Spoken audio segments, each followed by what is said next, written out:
1:20. Nah, ini kan sekitar 10 liter. Nah, jadi ini kita setengah liter saja, ini kayaknya setengah liter. Kita campur begini.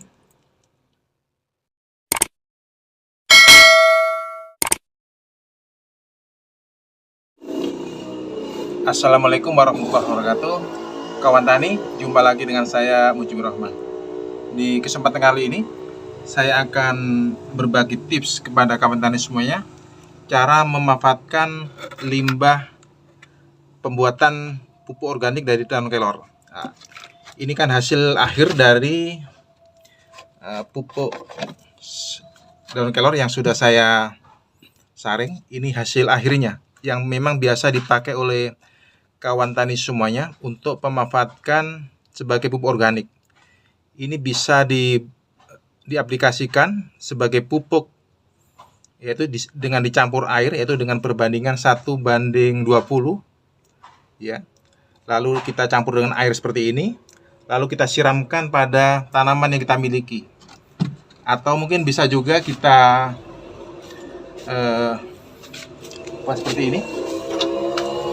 Sama juga kita simpan, kita tuang ini, lalu kita campur dengan air biasa dengan perbandingan sama, yaitu 1:20. Kalau ini mungkin aplikasinya untuk nyemprot hama, paling tidak untuk mencegah supaya hama yang biasa menyerang pada tanaman kita tidak hinggap. Ini biasa kita pakai seperti ini sebagai pupuk atau sebagai pestisida alami untuk mengusir hama. Tapi kadang kawan tani, hasil limbah dari pembuatan pupuk dari daun kelor ini, pupuk organik ini biasanya dibuang. Nah, ini padahal ini manfaatnya relatif sama, karena pasti di sini kan ada kandungan-kandungan yang hampir mirip dengan ini. Cuma karena mungkin aplikasinya pada seperti ini, pada spray ini, jadi harus disaring. Karena kalau tidak disaring, pasti akan tersumbat di saringan. Nah, tetap harus kita saring untuk jaga-jaga untuk penggunaan sebagai pestisida atau sebagai pupuk organik pada tanaman. Tapi limbah ini bisa kita manfaatkan juga. Gimana cara manfaatkannya? Nah, sama juga perbandingan pada aplikasi pada pupuk cair dari daun kelor ini, yang hasil akhirnya seperti ini yang biasa dipakai oleh kawan tani semuanya. Nah, tapi limbahnya jangan dibuang karena manfaatnya relatif sama. Tapi memang kalau sudah limbah begini tidak bisa kita aplikasikan pada penyemprotan hama, karena kan ini sudah kasar. Nah, ini seperti ini. Jadi gini.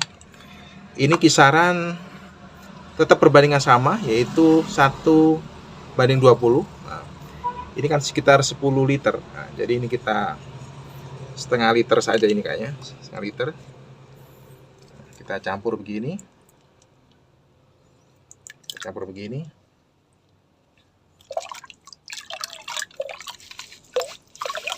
Karena sifatnya sedikit padat tadi, karena bersifat limbah dari pembuatan pupuk cair, harus kita aduk rata.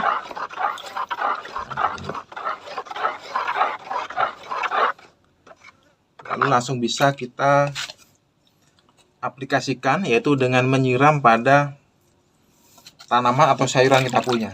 Nah, sama fungsinya. Jadi manfaatnya apa kalau kita melakukan seperti ini? Jadi hasil pembuatan dari pupuk organik dari daun kelor ini tidak ada yang terbuang, walaupun limbahnya sekalipun. Nah,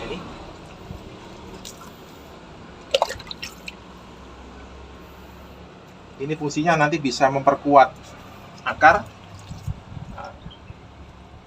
lalu bunga pada sayuran ini atau tanaman ini tidak akan rontok dan akan bisa menjadi buah. Jadi nyiramnya pun jangan terlalu banyak-banyak juga, seukuran ini, setengah liter ini. Ini saya aplikasikan pada tanaman cabai lombok, ini tanaman timun, Saya apikan juga.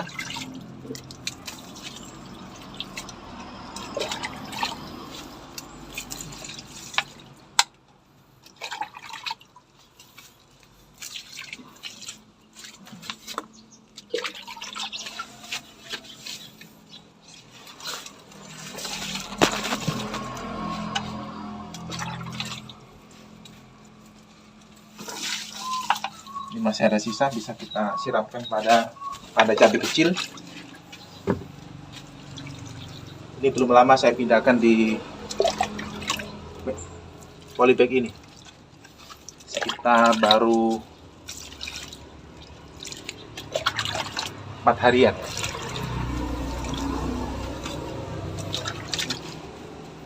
Siramkan juga pada sawi yang saya tanam di polybag kecil.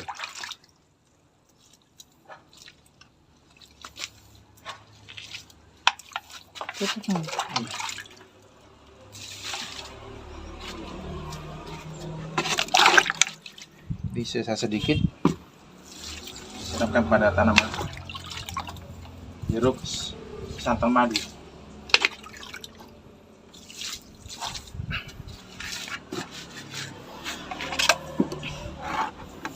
Oke kawan tani, jadi kesimpulannya, limbah hasil dari pembuatan pupuk organik dari daun kelor ini, limbahnya, jadi jangan dibuang, jadi bisa dimanfaatkan sebagai pupuk juga pada tanaman yang kita punya. Tadi sudah saya praktekkan aplikasinya, gimana perbandingannya seperti apa. Jadi kawan tani bisa mempraktekkan di rumah. Semoga tips ini bisa memberi manfaat pada kawan tani semuanya. Terima kasih. Assalamualaikum warahmatullahi wabarakatuh.